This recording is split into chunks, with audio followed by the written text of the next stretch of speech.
Sushi at home is easy, and I'm going to show you exactly how to do it, so let's get to work. Let's start with our rice. Now, washing of the rice is a very important step, so what I'm going to do here is I got to set up with a strainer and a large mixing bowl, and I'm just going to put it through the water about 3 or 4 times until that water is clear. As you can see, when you use the strainer, it's a lot easier.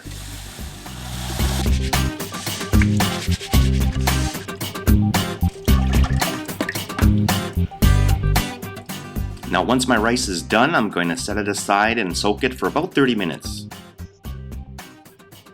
Now when I cook rice, I use this easy way of remembering by just using a water to rice ratio of 1:1, and this is by weight. Cover and bring that water to a boil, and when it comes to a boil, turn it down to medium and simmer it off for about 15 minutes. After that, you want to take it off the heat and then let it sit for about 10 to 15 more minutes. Now Negitoro is tuna and green onion, and it's used with the scraps of tuna left over after the sushi bar is done with what they need from it. So we often use it for makanai. Now since we're going to mince the tuna, I'm going to scrape the meat away from all that connective tissue with a spoon. And this should get rid of that stringy bits that are left behind in the lesser cuts of tuna. Next, I'm going to mince the tuna even finer by using a knife, and I'm going to combine it with the negi that I just chopped up.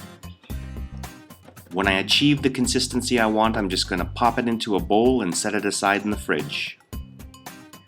Now let's move back to our rice. Now we got some warm rice here, very important, that we're going to put in a mixing bowl here, and you don't want anything reactive like a metal bowl, so use a plastic or wooden bowl if you have. And what I've got here is about 4 cups of cooked rice, to which I'm going to add about 4 tablespoons of sushi rice seasoning.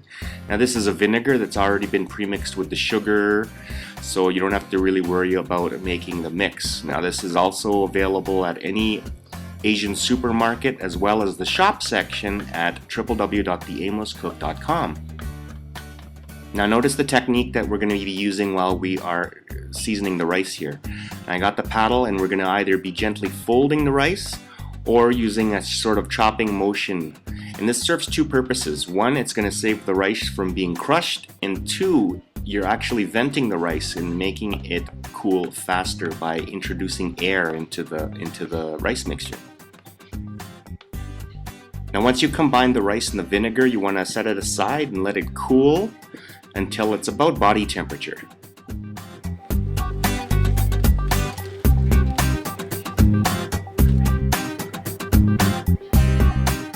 Okay, to assemble, we're going to lay down a sheet of nori, shiny side down, on a bamboo rolling mat and put down about a handful or so of rice, and we're going to lay it out evenly over most of the sheet, leaving the edge on the top open for when we roll it up. Now, 2 key tips to remember here when you're working with rice: always wet your hands and just use very gentle motions to put the rice down, because you don't want to mash it up and you don't want to pack it too tightly.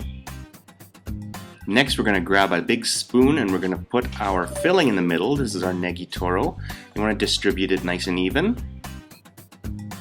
And to roll, we're going to use our rolling mat as a guide to gently press everything together. You don't want everything to be super compressed, but you want it gentle and you want to shape it as you go. So just gently shape it as you go, work slow, take your time until you have a roll. And then what you should have is you should have that strip of nori left over at the end, which we're just going to wet down with some water, and then finally seal. And then after that, you should have a complete Negitoro Maki. Okay, now cut your roll with a wet knife. Just make sure it's wet so that it doesn't stick to the rice, and that's all there is to it. Now alternatively, you could just put your negitoro on top of a bowl of rice and enjoy it with some soy sauce and furikake. To celebrate 4,000 subscribers on our YouTube channel, I'm going to be doing a little giveaway of 2 sushi making prize packs. All you have to do is visit us at our Facebook page and post a picture of your favorite sushi on our wall. You can post your pictures until the end of August, where I'll be making the draw on the 1st of September. So post your pictures and have a great summer.